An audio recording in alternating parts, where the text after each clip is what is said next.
Uno, dos, uno, dos. Amén. Que el Señor les bendiga, hermanos.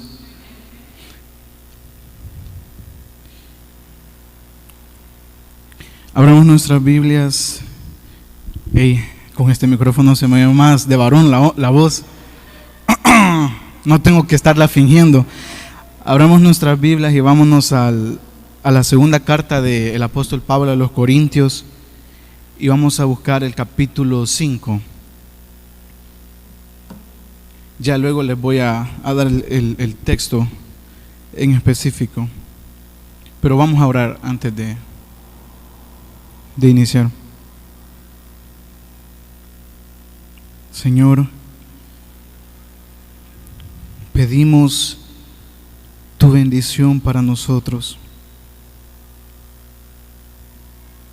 Bendícenos, Señor, con la mayor bendición de todas, Señor. Muéstranos a tu Hijo Jesús, para que de esa manera seamos transformados de gloria en gloria. Que estos minutos que nos restan, Señor, que aparte de nosotros el cansancio, el desgano, el sueño, para que no sean unos minutos que sean tirados por una tradición, por un costumbrismo, sino que verdaderamente podamos inquirir y aprender de tu palabra, para que tu Hijo Jesús sea exaltado. Hazlo, Señor, para su gloria, porque es en su precioso nombre que te lo pedimos. Amén y amén. Pueden tomar asiento, hermanos.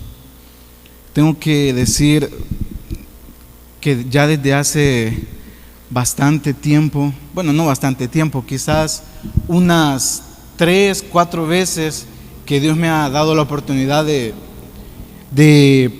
llevar la palabra, de llevar la meditación. Este mensaje ha estado en mi corazón y a veces son cosas que las damos tanto por sentado que se nos olvida detenernos un momento a meditar en eso. Entonces quiero que en estos minutos que desaprendamos o que nos olvidemos de lo que ya sabemos, para poder meditar en el Evangelio de Cristo. Porque muchas veces pensamos que el Evangelio es solamente para los nuevos, y los antiguos predicadores, escritores, siempre decían que el creyente cada día debería y tiene que estarse predicando el Evangelio a sí mismo, porque sin el Evangelio, sin Cristo, que Cristo es el centro del Evangelio, no somos nada. Entonces el título viene del pasaje del capítulo 5 de 2 de Corintios. En este pasaje el apóstol Pablo está explicándole a los corintios, a la iglesia de Corintio, cómo Dios los había salvado, cómo Dios los había rescatado de su pasada manera de vivir. De hecho, ahí está el famoso texto en este capítulo 5, el versículo 17. Ahí está el famoso texto que si alguno está en Cristo, nueva criatura es. Las cosas viejas pasaron, he aquí todas son hechas nuevas. Entonces en el 18 Pablo dice: y todo esto proviene de Dios, quien nos reconcilió consigo mismo por Cristo y nos dio el ministerio de la reconciliación. El versículo 20 dice: así que somos embajadores en nombre de Cristo, como si Dios rogase por medio de nosotros. Os rogamos en nombre de Cristo, reconciliados con Dios. Entonces Pablo les está diciendo, los está animando y les está diciendo, el mensaje, el ministerio de la reconciliación ha sido entregado a ustedes, ha sido dado a ustedes para que ustedes también lleven ese mensaje y le rueguen a los hombres en nombre de Cristo, reconciliados con Dios. Y si bien es cierto, iglesia, todos nosotros somos llamados a predicar el evangelio, a compartir las buenas nuevas, no solo cuando salimos aquí los domingos, ni solo los sábados, sino con nuestros vecinos, con nuestros compañeros de estudio en la universidad, en el colegio, en cualquier lugar. Y ahora, este mensaje no es una exhortación a predicar el evangelio, sino que es una exhortación del mensaje que tenemos que compartir. Y de ahí viene el título que vamos a estar meditando, el versículo 21, que dice: al que no conoció pecado, por nosotros lo hizo pecado, para que nosotros fuésemos hechos justicia de Dios en él. La mayoría, iglesia, de muchos escritores tenían miedo de interpretar este texto, porque en este texto se encierra el mensaje del evangelio. En este texto se encierra el mensaje de la reconciliación. Evangelio proviene de una palabra griega que es evangelium, que significa buenas o gratas noticias, buenas nuevas. Pero para entender nosotros, o para hallarle el sabor o el sentido a una buena noticia, nosotros también tenemos que entender las malas noticias. Y este era un texto, era una palabra que se utilizaba en la guerra. Cuando había guerra era terminada y se llegaba a un punto de cese, el atalaya, el mensajero, corría gritando: evangelio, evangelio, buenas nuevas, la guerra ha terminado y ahora hay paz. Entonces muchas veces nosotros no entendemos el evangelio, no entendemos el mensaje de la reconciliación, porque no entendemos las malas noticias. Y este texto, el versículo 21 de 2 de Corintios capítulo 5, encierra y nos muestra a tres personas que envuelve el mensaje de la reconciliación. Dice: al que no conoció pecado, se está refiriendo a Cristo, el hombre perfecto. Por nosotros lo hizo pecado. Dios mandó a Cristo a morir por nosotros. Ahí está Dios, para que nosotros fuésemos hechos justicia de Dios en él. Entonces ahí está Cristo, el que no conoció pecado. Por nosotros Dios lo hizo pecado. Ahí está Dios, para que nosotros fuésemos hechos justicia de Dios en él. Y en estos minutos que tengo, quiero predicarles el evangelio. Y para entender el evangelio, iglesia, tenemos que entender la condición humana, es decir, la condición en la que nosotros nos encontramos. Y vamos a ver un pasaje en el libro de los Salmos, el capítulo 14. Libro de Salmos, capítulo 14. En el versículo 1 dice David, dice el necio, pero esta persona, una persona necia o la necedad, está ligada a la ausencia del conocimiento de Dios. La necedad está ligada a la lejanía de Dios. Entonces, cuando dice necio, quiere decir el impío, el inconverso. Entonces, dice el necio en su corazón: no hay Dios, se han corrompido, hacen obras abominables, no hay quien haga el bien. Versículo 3 del capítulo 14 de Salmos: todos se desviaron, a una se han corrompido, no hay quien haga lo bueno, no hay ni siquiera uno. Iglesia, la condición humana, la condición de los hombres, nuestra condición apartado de Cristo, es una condición de perdición, es una condición de condenación, porque por naturaleza dice la Biblia que el hombre no busca a Dios. Por naturaleza, el hombre nace apartado de Dios. ¿Qué dijo David en el Salmo 51? En maldad me concibió mi madre. En maldad he sido formado. Iglesia, y hasta que nosotros no entendamos nuestra posición alejado de Cristo, el evangelio no va a ser precioso delante de nosotros. Porque muchas veces tenemos un concepto de nosotros mismos muy elevado, un concepto de nosotros mismos muy inocentes. Nos hacemos las víctimas delante de Dios, los pobres, los que merecemos todo delante de Dios. Pero la Biblia nos enseña que delante de Dios no merecemos nada, porque en nuestro corazón, nuestro pensamiento es de desviarnos. Nos hemos corrompido y no hay quien haga lo bueno, no hay ni siquiera uno. Nosotros criticamos a los hombres que están en el mundo porque no buscan a Dios, porque están envueltos en placeres, están envueltos en prostitución, en alcohol, en pornografía, en sexo, en fornicación, en adulterio, en todo eso, y los criticamos porque no entendemos que si nosotros caminamos rectamente delante de Dios, no es porque haya una virtud en nosotros, es porque Dios nos ha atraído hacia Él, porque lejos de Él nuestro corazón se desvía, se corrompe. No hay quien haga lo bueno, no hay ni siquiera uno. Para entender el evangelio y apreciarlo verdaderamente, tenemos que entender nuestra condición humana. Entonces, en resumen, nosotros los seres humanos somos malos. Amén. Y quieren escuchar una noticia mala en contraste de que nosotros somos malos. ¿Saben cuál es la mala noticia de eso?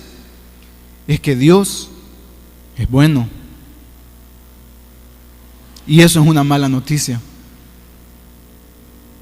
Dios es justo, Dios es santo. Y Dios, al ver nuestra condición de pecado, ¿saben qué tendría que hacer Dios? Condenarnos. ¿Qué dice Romanos 6:23? La paga del pecado es y muerte física, muerte eterna. Y la muerte en la Biblia, la muerte no es simplemente dejar de vivir, la muerte es separación de Dios. Esa es la muerte según las Escrituras. Y esa es la mala noticia, que nosotros somos malos y Dios es bueno. Dios es justo. Salmos capítulo 7. Salmo capítulo 7, versículo 11. Como dice el pastor López, nos vamos a quedar con el primer inciso hasta donde llega la coma. Dice: Dios es juez justo. O sea, miren la aclaración que está haciendo David. Dios es juez, pero no es un juez corrupto, es un juez justo. En los tribunales hay jueces que pueden ser sobornados. Hay jueces que uno los puede comprar, si uno tiene dinero, por supuesto. Pero Dios no es un juez que lo vamos a sobornar. Dios es un juez justo y está airado, dice, contra el impío todos los días. Todos los días, sin descanso. Nuestra condición, iglesia, separados de Cristo, es una condición de condenación. ¿Por qué? Porque Dios es bueno. ¿Por qué? Porque Dios es justo. Y Él, como un juez justo, lo que debería hacer o lo que tiene que hacer es castigarnos, es desterrarnos por una eternidad en el infierno. En el infierno. Salmos capítulo 5. Versículo 4, vamos a leer de corrido hasta el versículo 6. Porque tú no eres un Dios que se complace en la maldad. El malo no habitará junto a ti. Los insensatos no estarán delante de tus ojos. Aborreces a todos los que hacen iniquidad. Destruirás a los que hablan mentira. Al hombre sanguinario y engañador abominará Jehová. Aquí se desmiente esa frase muy famosa que todos quizás hemos oído y hemos dicho, que Dios, ¿cómo es? Dios aborrece el pecado, pero ama al pecador. Porque Dios, si fuera cierto, Dios enviase al infierno solo al pecado y al pecador lo recibiera al cielo. Pero ¿quién va al infierno? ¿Solo el pecado o también el pecador? El pecador, porque la Biblia no miente. Y dice que Dios está airado y Él no es un Dios que se complace en la maldad. El malo no va a habitar junto a Él. Los insensatos no van a estar delante de sus ojos. Aborrece a todo el que hace injusticia e iniquidad. Destruirá a los que hablan mentira. Al sanguinario y engañador abominará Jehová. Dios, si Dios nos diese lo que sus obras merecen y lo que mis obras merecen, ganaríamos el infierno. Y Dios no es un juez que lo podemos sobornar en el sentido de que, mira Dios, lo bueno que yo he hecho, añadímelo a mi cuenta, porque Dios no exige perfección a medias, Él exige perfección total. Y si nosotros fallamos y transgredimos la ley de Dios, lo único que tenemos ganado es el infierno. Entonces, esa es nuestra condición delante de Dios. Y como les mencioné, la consecuencia es la muerte, es decir, la separación eterna de Dios. Romanos 3:23, por cuanto todos pecaron y están destituidos de la gloria de Dios. Entonces, la justicia de Dios debe ser satisfecha. Dios debe castigar al impío. Dios en el día del juicio va a castigar al hombre malo. Ustedes y yo, los impíos que están fuera, todos tenemos que compadecer ante el juicio de Dios. Y Dios nos va a juzgar de acuerdo a nuestras obras. Y cuando Él dicte sentencia, lo que el acta va a decir es culpable. Culpable. Y todos vamos a ir a la condenación eterna. Entonces, iglesia, esas son las malas noticias. La justicia de Dios debe ser satisfecha y será satisfecha en el día del juicio. Pero, aquí entran las buenas nuevas, las gratas noticias para los creyentes, para la iglesia, para el pueblo escogido de Dios. Cristo ha cargado con nuestro pecado. Cristo ha muerto por nuestro pecado. Y esto es lo que yo quiero que desaprendan y que sea como que si fuese la primera vez que escuchasen esto, que Cristo murió por sus pecados. Porque muchas veces lo pasamos por alto y pensamos, sí, Cristo ya murió por mis pecados, pero no nos ponemos a pensar qué significa realmente eso, porque es algo que lo llevamos tan en la mente y que lo tenemos tan aprendido que no nos damos cuenta lo que significa. Entonces, en los minutos que me quedan, quiero, con la gracia de Dios y que el Espíritu Santo me ayude a demostrarles y enseñarles cómo Cristo pagó por nuestros pecados. En la cruz, Cristo murió por nosotros y todos lo sabemos, amén. Cristo pagó por nuestros pecados. Y muchas veces observamos la cruz como algo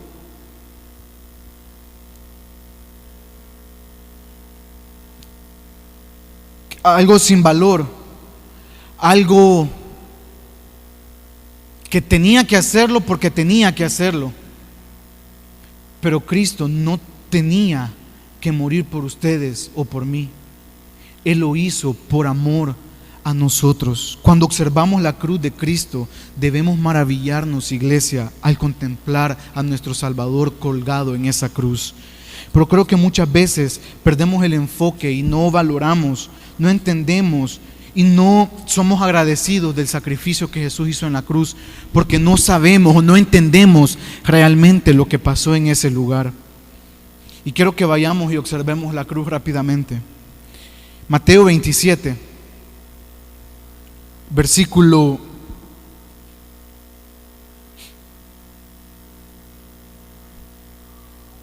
45, 27:45. Dice la Biblia que cuando Jesús estaba en la cruz y estuvo colgado en la cruz. Ahora, si no me habían puesto atención, quiero que ahora nos enfoquemos en la cruz de Cristo, que ahora contemplemos a nuestro Salvador ahí. Amén.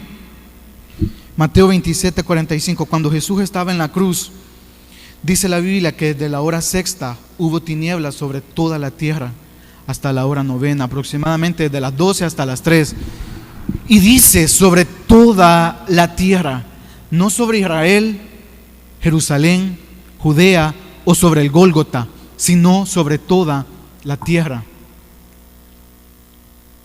O sea, ¿qué pasó? ¿Qué estaba pasando ahí en la cruz realmente? Esas tinieblas, ¿será que iba a llover? ¿Será que el clima se descompensó? ¿Por qué esas tinieblas? ¿Por qué? Yo les comenté que llevé profetas menores y este ciclo voy a llevar profetas mayores. Y estamos viendo o vimos el Yom Yahvé, el día de Jehová, el día de Yahvé, el día del Señor, que en teología o en la Biblia se entiende como el día en el que Dios, el día del juicio en el que Dios va a juzgar a los pecadores y los va a condenar en el infierno. Entonces, para los que están anotando, me gustaría que no nos movamos de aquí de Mateo 27:45 y de que busquemos con ayuda del hermano Salvador unos textos rápidamente. Y si los quieren anotar, Isaías 5:30. Los voy a llevar por estos pasajes para que entendamos qué significa las tinieblas. Dice, hablando del día del juicio, bramará sobre él en aquel día como bramido del mar. Entonces mirarás hacia la tierra, y he aquí tinieblas de tribulación, y en sus cielos se oscurecerá la luz. El día de Jehová, el día del juicio en el que Dios va a juzgar a los pecadores, va a ser un día de tinieblas y un día de oscuridad. Joel capítulo 1 versículo 15. Joel 1:15. Ay del día, porque cercano está el día de Jehová, y vendrá como destrucción por el Todopoderoso. Isaías nos dice que va a ser un día de tinieblas. Joel nos está diciendo que va a ser un día de destrucción, el día del juicio. Amós 5:20. Amós 5:20. No será el día de Jehová tinieblas, sino luz, oscuridad que no tiene resplandor. Otra vez, Amós nos está confirmando lo que Isaías nos confirmó, que el día de Jehová, el día del juicio, va a ser un día de tinieblas. Joel nos dijo que va a ser un día de destrucción. Sofonías capítulo 1, versículo 14 y versículo 15. Sofonías 1, 14 y 15. Cercano está el día grande de Jehová, cercano y muy próximo. Es amarga la voz del día de Jehová, gritará allí el valiente. 15. Día de ira aquel día de angustia y de aprieto, día de alboroto y de asolamiento, día de tinieblas y de oscuridad, día de nublado y de entenebrecimiento. Ahora, Sofonías está uniendo todo, explicando que el día de Jehová, el día del juicio, va a ser un día de tribulación, día de ira, día de angustia, de aprieto, de tinieblas. Cuando Cristo regrese a juzgar y a condenar. Regresemos a Mateo 27, 45. Nos dice que hubo tinieblas desde la hora sexta hasta la hora novena. ¿Por qué? Porque Jesús en la cruz, iglesia, estaba muriendo por nuestros pecados. Jesús en la cruz estaba cargando con todos nuestros pecados. y el juicio de Dios, el día de destrucción, el día de angustia, el día de entenebrecimiento que tenía que caer sobre ustedes y sobre mí, en la cruz estaba cayendo sobre el propio Hijo de Dios. Dios, para pasar por alto nuestros pecados, estaba derramando la ira sobre su Hijo. El día de angustia, Jesús lo estaba sufriendo en la cruz. Él estaba cargando con la ira de Dios. ¿Por qué, iglesia? ¿Por qué? Porque en la cruz Cristo cargó con nuestros pecados. O sea, en la cruz no es que Jesús no quiero sonar burlón, ni ofensivo, ni orgulloso por lo que voy a decir. Muchos predicadores que yo he escuchado y muchos libros que yo he leído, ¿qué dicen? Cuando están en este texto de Mateo 27:45, cuando hubo tinieblas, ellos dicen, cuando Dios vio desde los cielos a Jesús, y Él vio que Jesús estaba sangrando, y Él vio que estaba escupido, y Él vio que los soldados romanos lo estaban escarneciendo y se estaban burlando de Él, a Dios le dolió en el corazón, y Dios le quiso dar la espalda y no aguantó ver que su Hijo estaba siendo escarnecido. Pero esa no es la realidad. Algo de eso es cierto, que Dios le dio la espalda a su Hijo, pero no fue porque le dolió ver a Jesús ahí. Él le dio la espalda a Jesús porque el juicio de Dios estaba cayendo sobre Jesús. Jesús en la cruz estaba cargando con nuestros pecados, y Dios, que lo vimos, que es un Dios justo, que es un Dios santo, que está irado contra el impío todos los días para aceptarnos a nosotros, detuvo esa ira y la cargó y la derramó sobre Jesús. Es por eso, iglesia, que ahora nosotros podemos gozar de la presencia y el amor de Dios, porque Jesús cargó con la ira de Dios. Es por eso, iglesia, y muchas veces nosotros no lo entendemos. Por eso vemos la cruz como un evento sin sentido, un evento que se dio y pasó, y los soldados y pobrecito Jesús. No, iglesia, Jesús es el campeón que venció y cargó con la ira de Dios para ser aceptados delante de Dios en su presencia. Muchas veces no entendemos esto. Por eso, iglesia, nuestra vida es una vida tan apática. Por eso nos cuesta jugar con el pecado y nos revolcamos, porque no vemos al Salvador en la cruz cargando y muriendo en agonía. No porque los soldados lo escarnecieron, no porque los soldados le atravesaron la lanza, sino porque Jesús estaba cargando con el enojo de su Padre por amor a ustedes y por amor a mí. Isaías 53.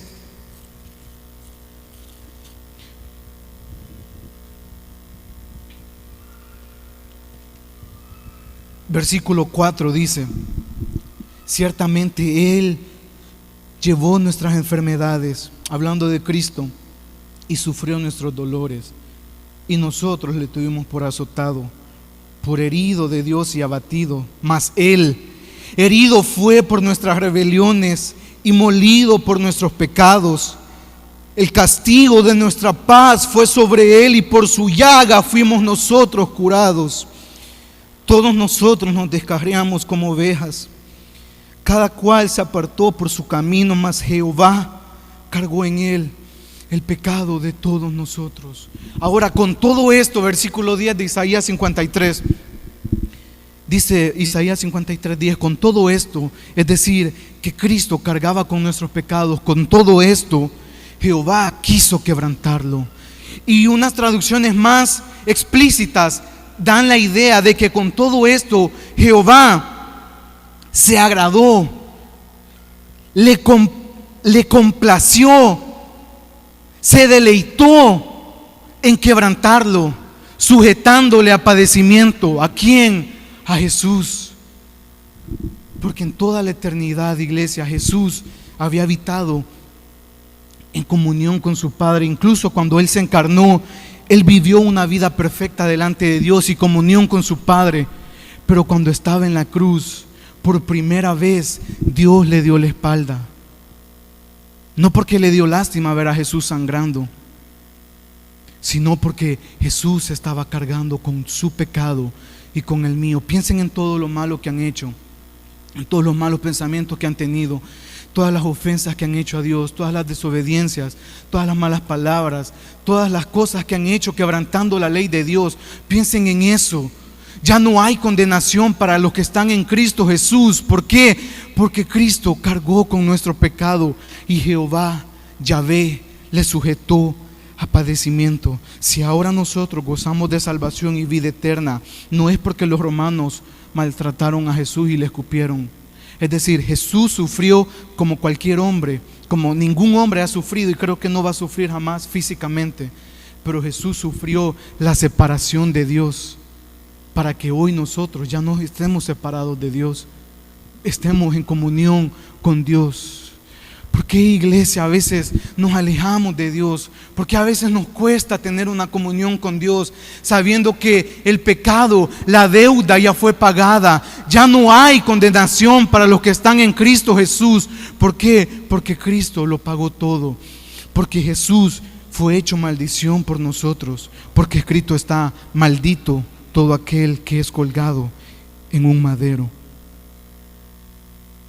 Y muchas veces nosotros no entendemos esto, porque Job dice que nosotros somos pecado, somos iniquidad, bebemos iniquidad como si estuviésemos bebiendo agua. Lo único que hemos hecho desde que nacemos hasta que morimos es pecar. Pero el Santo Hijo de Dios, que vivió en inocencia y en santidad, cuando cargaba con el pecado de nosotros, eso fue la cosa más asquerosa que Él tuvo que hacer, pero lo hizo por amor a ustedes y por amor a mí. Por eso hoy tenemos acceso al trono de su gracia. Por eso hoy podemos venir y gozar en su presencia. Tengo 10 minutos y quiero ver Isaías 63. Este pasaje, si ustedes ven en Reina Valera, dice: el día de la venganza de Jehová. Y muchos teólogos lo utilizan solamente para hablar del día de la tribulación, el día en que Dios va a juzgar a los hombres. Pero si nosotros lo aplicamos en nuestra vida, en nuestro contexto como hijos de Dios, nuestro juicio, o sea, nosotros ya no vamos a tener juicio, porque Cristo ya fue juzgado por nosotros y Cristo ya pagó la deuda por nosotros. Entonces, este pasaje quiero que lo leamos como el evento que se dio en la cruz, como Dios castigando a Jesús.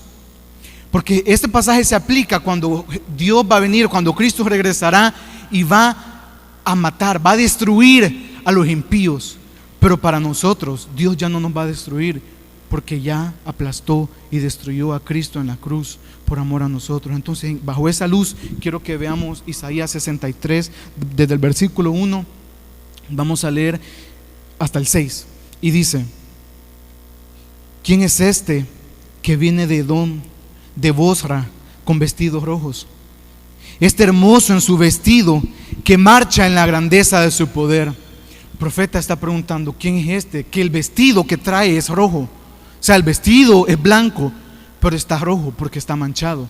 Y ya vamos a ver por qué está manchado. Y dice: yo, el que hablo en justicia, grande para salvar. Dios está hablando. Y dice el 2. Le pregunta el profeta: ¿por qué es rojo tu vestido y tus ropas como el que ha pisado el lagar? El lagar es, si ustedes no saben, creo que ustedes lo saben, pero el lagar es aquel lugar como un depósito de madera grande donde se echaban las uvas y venían en los viñedos y se metían con los pies descalzos machacando la uva para que de ahí se extrajera el jugo, el extracto de la uva, para que de ahí naciese el vino. Entonces, la figura que aquí el profeta está dando es que el vestido de Yahvé, el vestido de Jehová, es rojo. Dice: porque es rojo tu vestido y tus ropas como el que ha pisado el lagar. Y el versículo 3 dice: he pisado yo solo el lagar, y de los pueblos nadie había conmigo. Los pisé con mi ira y los hollé con mi furor, y su sangre salpicó y manché todas mis ropas. Esto, iglesia, le pasó a Cristo cuando murió en la cruz por nosotros. Yahvé, Jehová, al ver que cargaba con nuestro pecado, Dios, que es un Dios santo y justo, ¿qué hizo? ¿Lo perdonó? No lo perdonó. Los perdonados fuimos nosotros. Pero a Cristo le tocó ser pisoteado y molido bajo la ira de Dios. Y cuando Él era pisoteado bajo la ira de Dios, dice que su sangre salpicó mis vestidos. Yahvé está diciendo, la sangre de Cristo salpicó los vestidos de Dios cuando Él estaba en la cruz. Versículo 4: porque el día de la venganza está en mi corazón, y el año de mis redimidos ha llegado. Miré y no había quien ayudara, y me maravillé que no hubiera quien sustentase, y me salvó mi brazo y me sostuvo mi ira. Y con mi ira hollé los pueblos y los embriagué con mi furor, y derramé en tierra su sangre. Iglesia, mi intención el día de hoy ha sido mostrarles la manera en la que Cristo nos salvó, que no fueron unos simples clavos, no fue una simple cruz. Ahí en la cruz estaba pasando algo más. La deuda de todos los pecados de todos los creyentes estaba cayendo sobre Jesús, y Él pagó. ¿Qué dijo Jesús? Sus últimas palabras en la cruz: consumado es. Tetelestai, una frase en griego que se usaba cuando una persona debía algo. Hacían un contrato, y cuando ya se terminaba de pagar, el abogado o el señor intermediario escribía y sellaba: tetelestai, todo está pagado. Y eso fue lo que Jesús dijo en la cruz cuando murió: tetelestai, consumado es, todo está cumplido, he pagado hasta la última gota, he derramado toda mi sangre, he pagado por todos los pecados de mis hijos, para que en el día que nosotros partamos o Él regrese, ya no haya condenación para nosotros.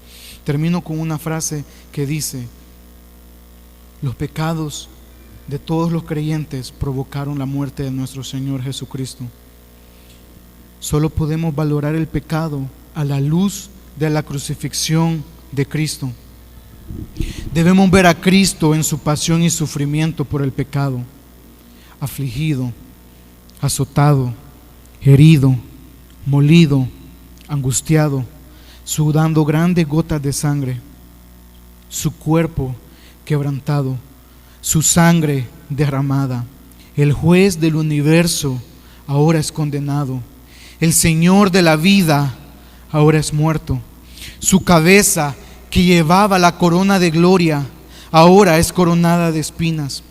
Sus oídos, que recibían las alabanzas del cielo, ahora reciben los desprecios y blasfemias de la multitud. La cara más hermosa de los hijos de los hombres ahora es escupida y desfigurada. Las manos que sostenían el cetro ahora son clavadas en una cruz. Y todo esto fue originado por su pecado y por el mío. Quiero ahora que esta alabanza posiblemente no la conocen. Vamos a escuchar esta alabanza y vamos luego a tener un tiempo de oración. Tengo unos minutos todavía, así que no creo que no la conocen. Solo les pido que a la luz de lo que hemos visto hoy, que escuchemos esta alabanza. El hermano la va a poner y va a poner la letra, y que la meditemos, que pensemos en eso.